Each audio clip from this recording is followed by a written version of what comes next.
আজ কতদিন পর সন্ধ্যাবেলা একসাথে সবাই মিলে বসলাম। মনা, তোর সাথে একটা কথা ছিল। হ্যাঁ মা, বলো।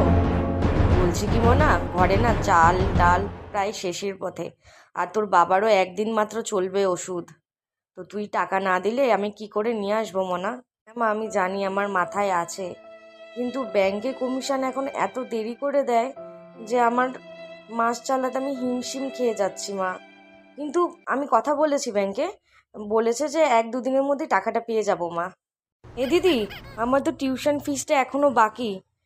স্যার বলেছে মাসের 10 তারিখের মধ্যেই টাকা দিতে, কিন্তু আমি বলেছি যে তোর 20-25 তারিখ সময় লাগবে, তো স্যার বলেছে ঠিক আছে। তো তুই কিন্তু তাড়াতাড়ি করে দিয়ে দিস, নাহলে সবার সামনে বলে আমার লজ্জা লাগে।